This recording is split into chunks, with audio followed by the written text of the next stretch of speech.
We're talking FF7, we're talking Rebirth. We're here to break down the final trailer for the game. You know what it is. These are usually kind of longer videos, so we're just going to hop right into it. So the trailer opens up with Sephiroth telling Cloud to bring him the black materia, which is a pretty crazy way to open a trailer. The only thing is I can't quite tell where this location's at exactly. They're clearly like kind of outside somewhere, but it's hard to tell just because the quality's not the best, and it's just you don't get a good shot of the background. But it is worth taking note of like the digital effect at the beginning as well. So it's possible that this isn't necessarily real. It might be something that's like happening in Cloud's mind potentially. We'll get to that later in the video. It then cuts to the Turks at the Temple of the Ancients, put in the keystone and the altar to open up the Temple of the Ancients, which notably the altar looks very different than it does in the original FF7. It's honestly like a welcome change because whatever this altar thing is from the original FF7, I always thought was like interesting and unique, but just kind of weird, and just they went with a more like kind of logical approach with the remake project. We then get this absolutely badass fucking scene of the temple, like, I guess, forming for maybe the keystone being placed in the altar or whatever.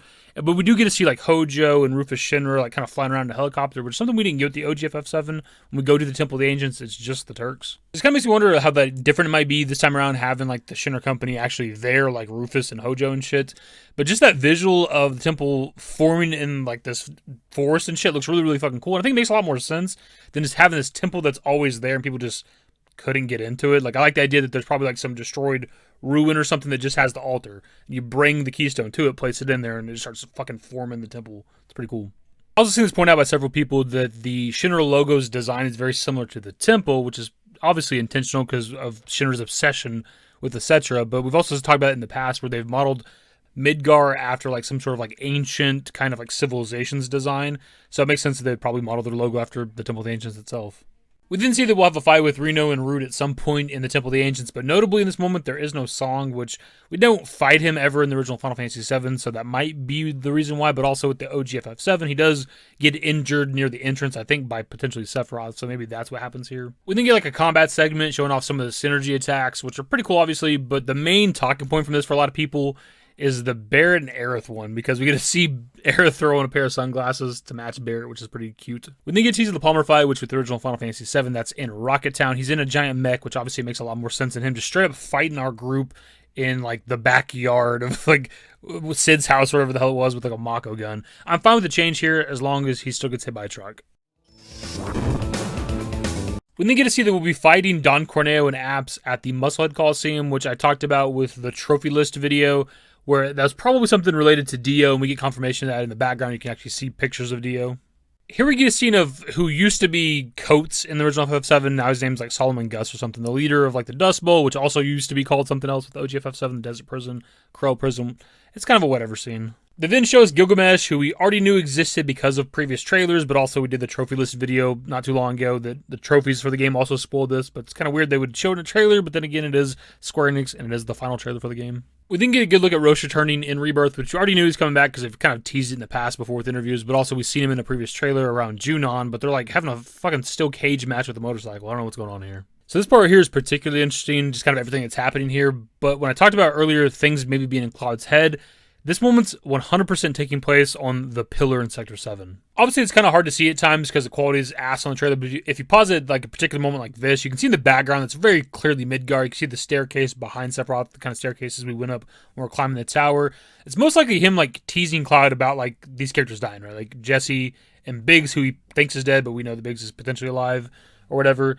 Like he's probably teasing about all these people that Cloud should have or could have saved. And even when it comes to what Sephiroth says in this moment, you can tell he's trying to piss off Cloud. He tells him to fill his heart with rage, which is somewhat of a callback to the combo they had in the alleyway with Remake, where he tells him to hold on to that hatred. Good, Cloud. Very good. Fill your hollow heart with rage. Good, Cloud. Very good. Hold on to that hatred. We then roll into a scene with Zack and Aerith, where he says, "I'm back now, Aerith, I'm back." Look, dude, we've talked enough about the fate of these characters and what may or may not be happening. We're not necessarily going to go into like theory territory with this video. Let's just wait and see what this is, because this is pretty interesting.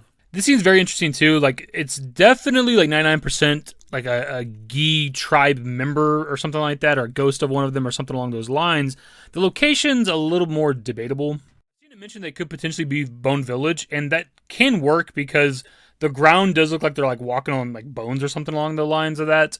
My only thing with that is like Bone Village with the original FF7 was like a completely drastically different location, and maybe they wanted to change it. It was just like a kind of like a junkyard, but you would dig there for items. You had to get like the Lunar Harp to get through the Sleeping Forest to get to the Forgotten City, right? This would be like such a drastic change if that's what this location is. It also is kind of weird because that would mean that like this is where the Gi tribe is from. Like, why are they warring with Cosmo Canyon over here, like on another continent and shit? It's not impossible. I mean, Wutai's fighting with like Shinra and stuff, right? But it's just like it's such like a strange thing to change or alter. I just don't know if that's what they're doing. Like, to me, I seen that scene with the trailer with my reaction. I was thinking like Cave of the Gi.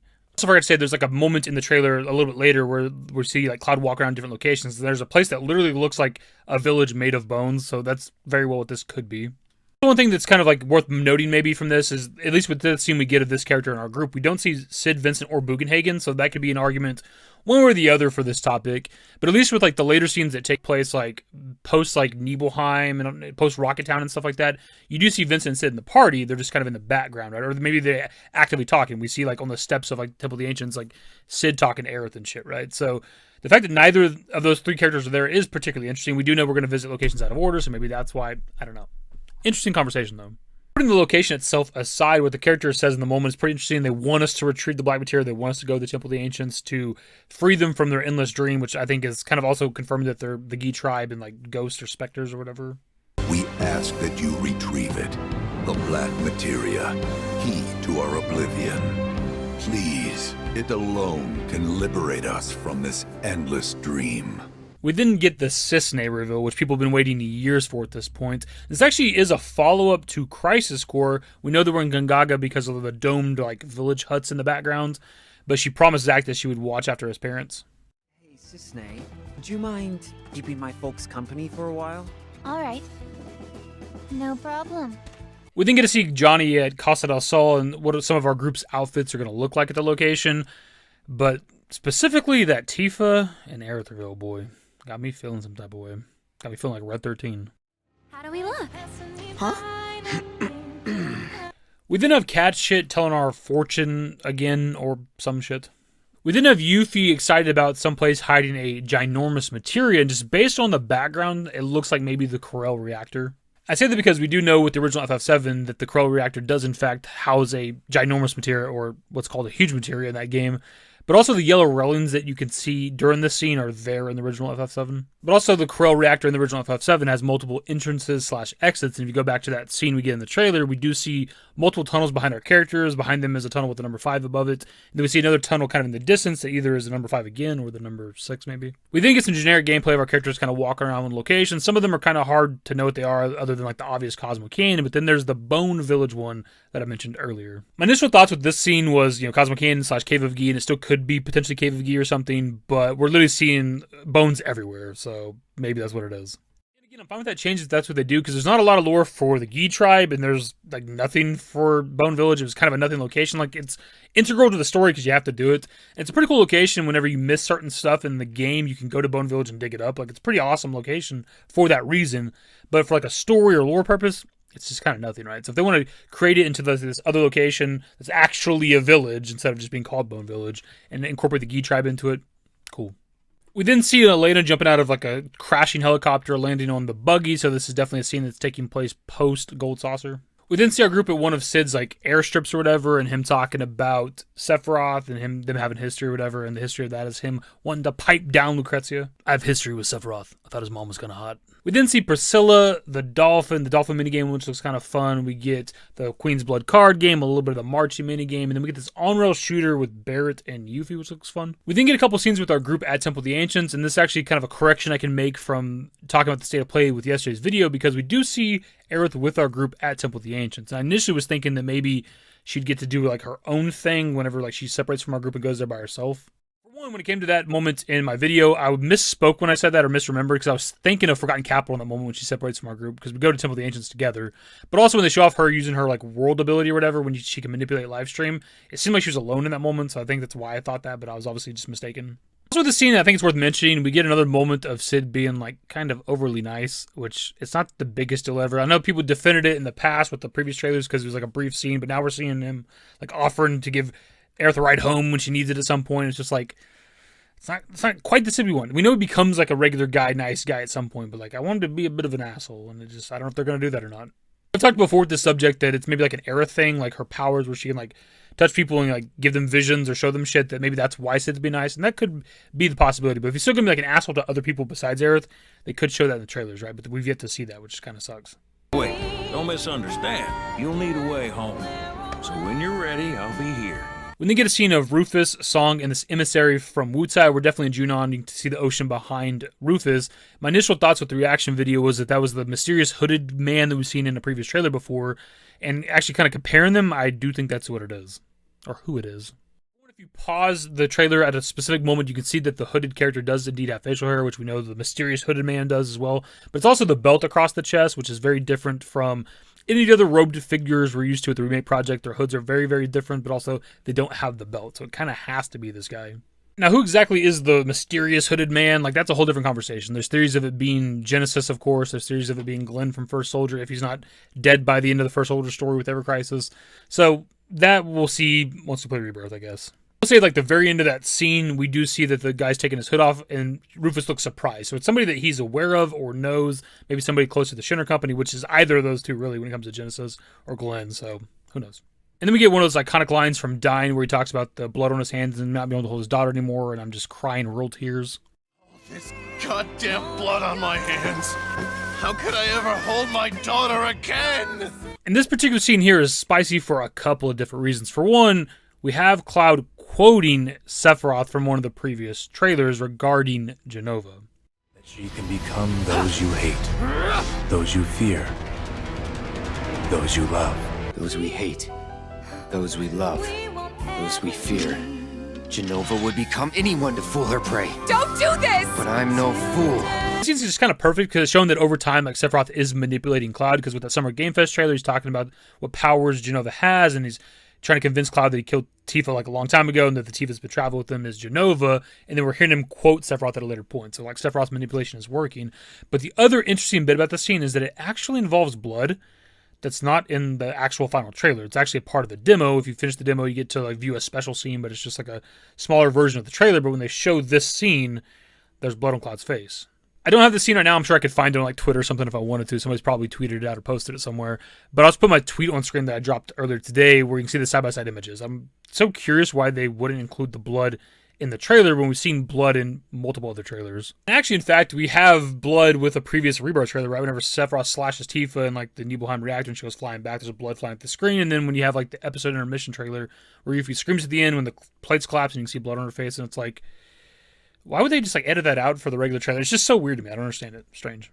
And with this scene right here, we might have confirmation that Cloud is the one that causes Tifa to fall from the Destined for Rebirth trailer when we get that iconic scream from Cody Christian. We then get some wild shit here. We have Sephiroth and Zack, and he says to Zack, "Not you," and slashes him, almost like he's looking for somebody in this moment, and they're clearly on the steps of the church. No context for this, so it's kind of hard to even try to guess what's happening here, but it's clear at the Sector 5 church without context. Like, why else would we go to Sector 5 church unless it involves Aerith? What's his goal? What's he trying to do there? Fuck if I know. I don't necessarily want to like go down the rabbit hole and try to theory craft here, but it's like, I don't know what he'd be doing there. Like, if this is dead Zack, like, why is Sephiroth at the Sector 5 church? Like, what is that about? Unless it's like maybe the planet trying to warn a not fully joined up with the live stream Zack of like things are going to happen. So maybe seeing Sephiroth go into the Sector 5 church, you know, going after Aerith. So as like a warning to Zack that Sephiroth is going to kill Aerith and he's trying to stop it or something like that. Like, that's a way you can make it make sense if it's live stream Zack, right? But if this is in a live Zack or a Zack in a different timeline type shit, then it's hard to even know what's going on here. So it might be the former, unfortunately. I said before that I'm like fine if Zack is dead or whatever. It's just not interesting. Like, they can do something there, and it can be sad if he's like dead and not realizing, has to come to the terms with that or whatever. But like, it's just so much more infinitely interesting if he's alive and gets to have interactions with the party and stuff, right? Sephiroth! Hey! No, not you.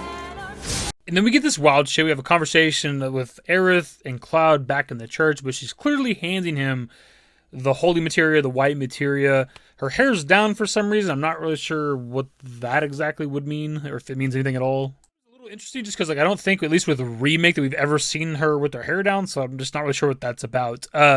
Interestingly enough, though, I had somebody comment on this video from over 2 years ago where we talked about the possibility of Aerith handing you the holy materia And they get this scene from this trailer, which it might not be exactly with what that theory was, but it is very similar. I haven't even watched the video back, but I think like it was kind of along the lines of like Aerith having like future knowledge, and like she's preemptively giving you like the holy materia ahead of time so it doesn't get lost or something like that, or so Sephiroth can't take it. Something along those lines, whatever, right?